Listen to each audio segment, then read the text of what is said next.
ओम नमः शिवाय। नमस्कार दोस्तों, स्वागत है आप सभी का आपके अपने यूट्यूब चैनल खुशहाल ज़िंदगी में। दोस्तों, आज है जितिया महापर्व। प्रत्येक महिलाएं यह व्रत अपने संतान की लंबी आयु तथा स्वस्थ जीवन के लिए करती हैं। प्रत्येक वर्ष अश्विन मास के कृष्ण पक्ष की सप्तमी तिथि को नहाय खाए, अष्टमी को व्रत तथा नवमी को व्रत का पारण किया जाता है। इस दौरान 3 दिन के नियम होते हैं, जिन नियमों का पालन करना अत्यंत आवश्यक है। जितिया व्रत में पूर्ण रूप से निराहार निर्जल व्रत रखने का विधान है। साथ ही कुछ विशेष नियमों का वर्णन किया गया है। यदि इन नियमों का पालन न किया जाए तो जितिया व्रत जो है वह खंडित माना जाता है। तो आज की वीडियो में हम आपके साथ शेयर करने वाले हैं कि आज के दिन और पारण के दिन आपको कौन सी विशेष बातें हैं जिनका ध्यान रखना है और कौन सी गलतियां हैं जो नहीं करनी है। सबसे पहले बात करेंगे पारण की। तो पारण वाले दिन जो आप भोजन करेंगे वह भोजन आपका शुद्ध सात्विक भोजन होना चाहिए। साथ ही भोजन में आप ध्यान रखिएगा कि व्रत का पारण और नहाए खाए दोनों ही आप अपने घर का अन्न खाकर करें। कई बार ऐसा होता है ना कि आसपास में सभी मिलके व्रत करते हैं, तो कोई अगर ये प्रस्ताव आपके सामने रखे कि चलिए हमारे घर पारण बना है और आकर आप भोजन कर लीजिए साथ में, तो आपको ऐसा बिल्कुल भी नहीं करना है। व्रत का पारण अपने घर के अनाज को लेने के बाद ही करना है। जितिया व्रत का पारण नवमी लगने के बाद ही करना है। ऐसा नहीं कि सूर्योदय हो गया अगले दिन और हम नहाकर पारण कर लेंगे। जब तक नवमी तिथि नहीं लगती तब तक व्रत का पारण नहीं किया जाता है। दूसरी बात, जिनकी सास नहीं है, जिनकी सास की मृत्यु हो गई है, जो सास के नाम से भी ओठगन चढ़ाती है, वो आज के दिन कुछ न कुछ दान अवश्य करें। दान करने के बाद भोजन करें। संभव हो तो ब्राह्मण भोजन कराएं। ब्राह्मण भोजन नहीं करा सकते तो कुछ दान निकाल कर इसके बाद व्रत का पालन करें।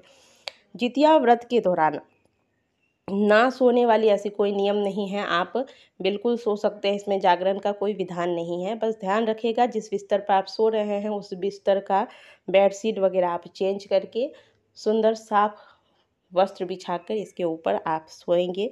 दूसरी बात, जितिया व्रत के दौरान आपको अपने बाल खुले रखने हैं।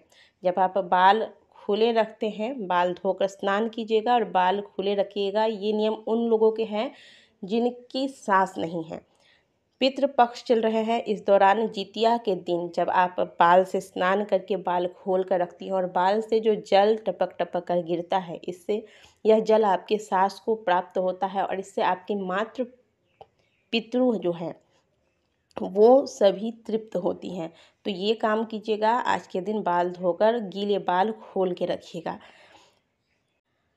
दूसरी बात, आज के दिन काटा काटी वाला कोई कार्य नहीं कीजिएगा। कहने का मतलब है कि कोई पत्तल, कोई डंठल, ये सब आपको काटना तोड़ना नहीं है। अब बात रही घर में, अब जिनके कोई नहीं है तो सब्जी वगैरह काटना है, फल वगैरह अगर काटने की नौबत आती है तो वो आप कर सकते हैं। अब घर में अगर कोई नहीं है तो आप क्या करेंगी, आपको तो करना ही होगा, ये कार्य कीजिए। लेकिन जैसे मिट्टी की खुदाई करना या किसी डाल की टहनी काटना, किसी वृक्ष की टहनी काटना, ये सारे कार्य आपको नहीं करना है। जितना हो सके आज के दिन आप कार्य करने से बचें, क्योंकि जितना काम कीजिएगा आप उतना ज़्यादा ही आपको प्यास लगेगा। फिर आपके व्रत में आपको थोड़ी सी परेशानी आएगी। इसीलिए व्रत के दौरान हो सके तो कम ही कार्य करें, थोड़ा आराम से रहें। जितिया व्रत के दौरान ज़्यादा क्रोध न करें। खास करके बच्चों के लिए ही यह व्रत रखा जाता है, तो बच्चों के साथ प्रेम से पेश आए। यदि क्रोध आता भी है तो थोड़ा कंट्रोल करें। घर में भी आप शांति का माहौल बना के रखें। किसी के भी साथ आज के दिन दुर्व्यवहार नहीं करना है।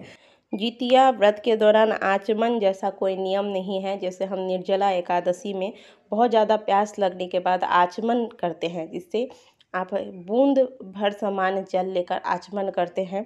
ऐसा कोई विधान जितिया व्रत में नहीं होता है। आपने जितिया व्रत आरंभ किया है तो अब यह व्रत नवमी तिथि में जाकर ही समाप्त होगा। इस बीच जल लेने का कोई विधान नहीं है। आपसे बर्दाश्त नहीं होता तो भी कोशिश कीजिए, क्योंकि चील सियारिन की आपने कथा सुनी है। व्रत तोड़ने का बीच में इसका क्या नतीजा होता है, यह कथा आपको बताती है। इसलिए व्रत के नियमों का पालन अवश्य कीजिएगा। प्रदोष काल में जितिया की पूजा मुहूर्त पर करके जितिया व्रत की कथा को श्रवण अवश्य कीजिएगा।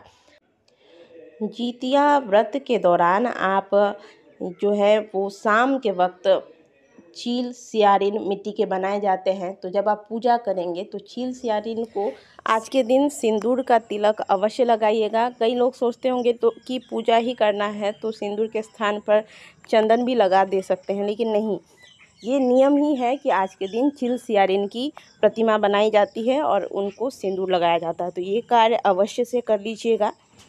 तो दोस्तों, इस प्रकार से आपको इन नियमों का पालन करते हुए जीवित पुत्रिका व्रत को पूर्ण करना है और सही समय पर शुभ मुहूर्त देखकर ही व्रत का पालन करना है।